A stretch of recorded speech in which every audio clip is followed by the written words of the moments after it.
No encuentro el cargador de mi celular. ¿Lo has visto?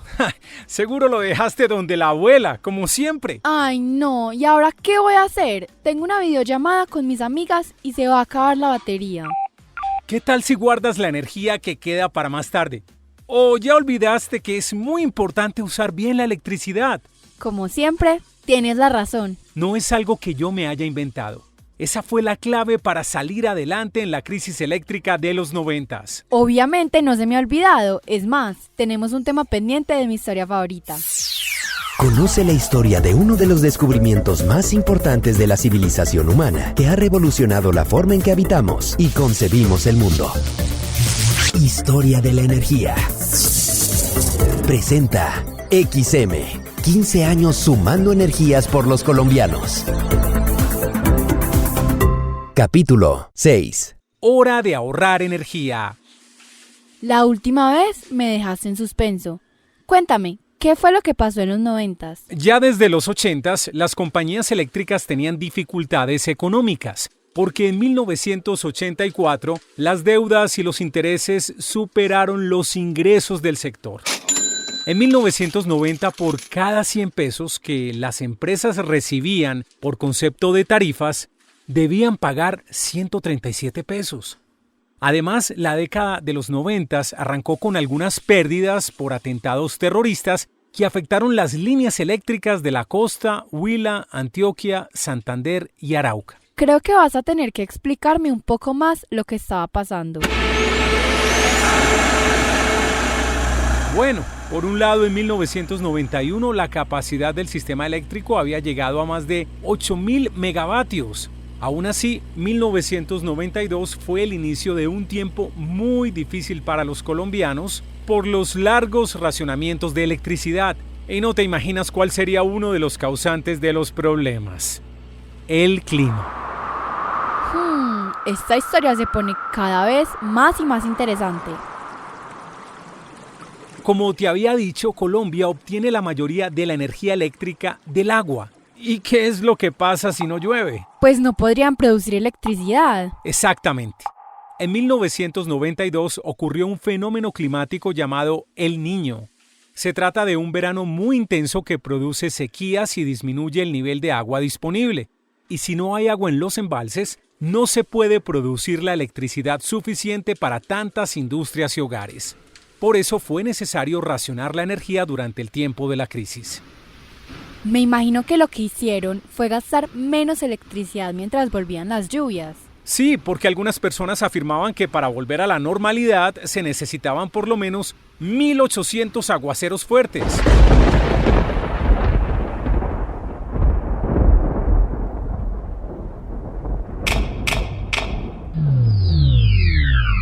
Por eso el gobierno comenzó a racionar la energía durante 14 meses desde principios de 1992. El apagón, como muchos lo llamaron, fue el más severo de la historia de Colombia.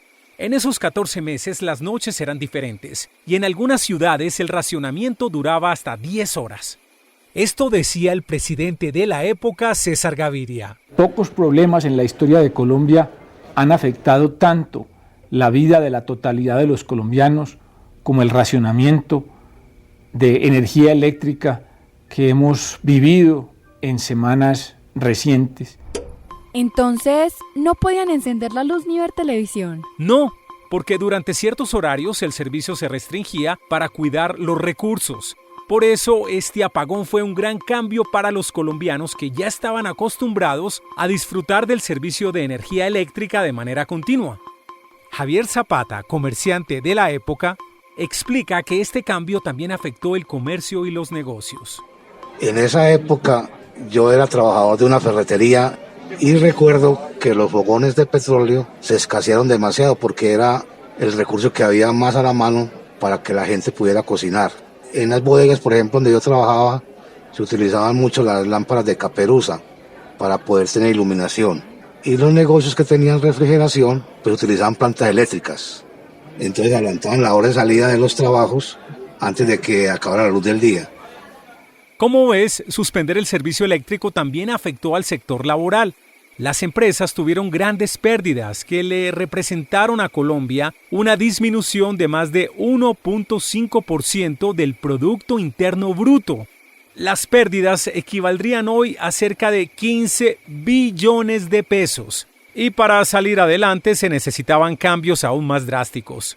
¿Qué podría ser más drástico que no poder usar la electricidad normalmente? Lo que quiero decir es que el gobierno tuvo que crear un plan de emergencia.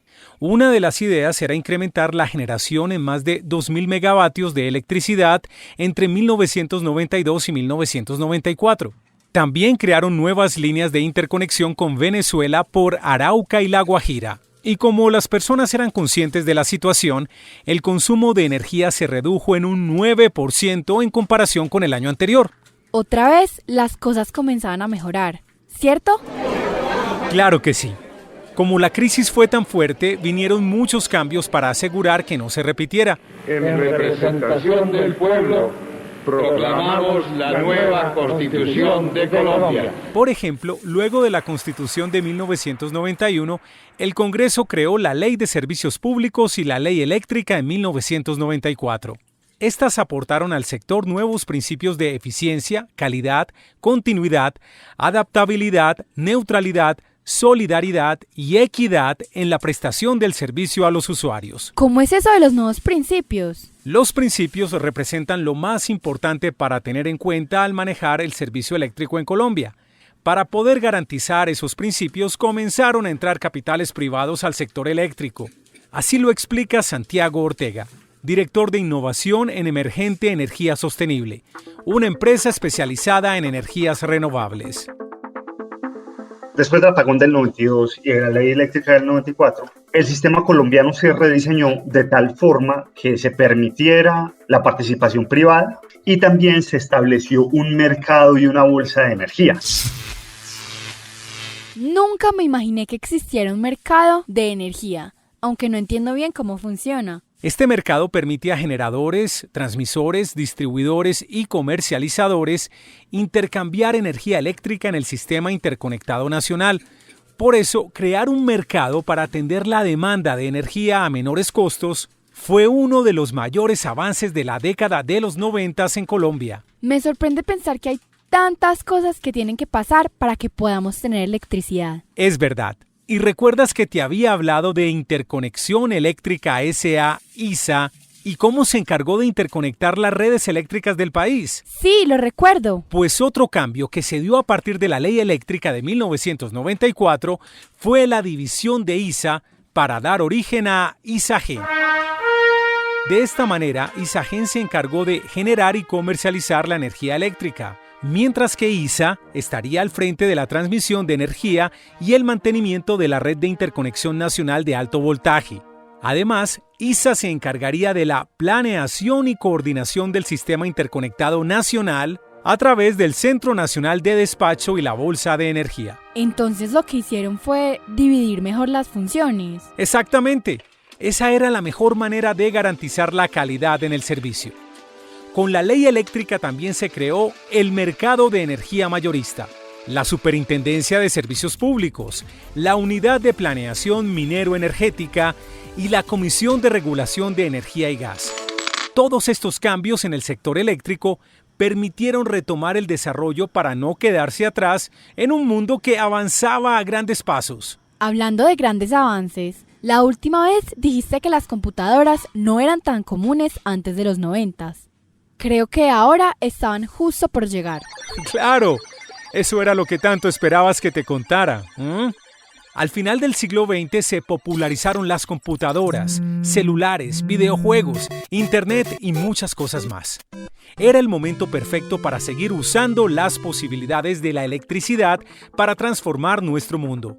Porque, como nos cuenta Jorge Zuluaga, profesor titular de física de la Universidad de Antioquia, la magia de la electricidad está en su versatilidad. Hay varias cosas que, digamos, hacen a la energía eléctrica muy fácil de aprovechar en términos tecnológicos. Una de ellas, por ejemplo, es la versatilidad tan impresionante. Piensa en lo siguiente: la electricidad la conviertes en calor en una parrilla, conviertes la electricidad en luz en un televisor, conviertes la electricidad en sonido en un equipo, Convierte la electricidad en casi lo que quieras. Eso es lo que me parece más interesante de la electricidad. Desde que comenzamos con esta historia, he descubierto más y más inventos que la usan para lograr cosas increíbles.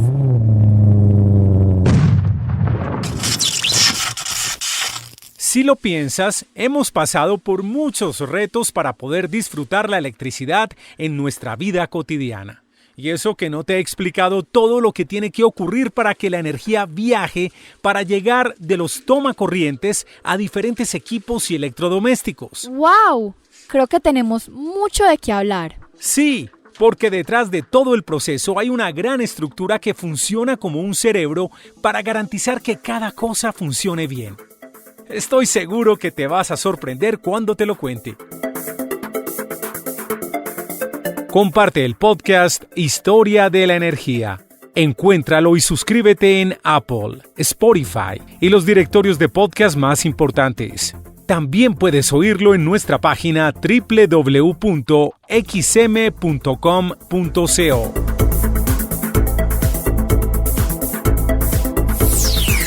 ¿Te gustaría conocer más sobre uno de los descubrimientos que revolucionaron nuestro mundo? Te esperamos en el próximo capítulo de Historia de la Energía. Presenta XM, 15 años sumando energías por los colombianos.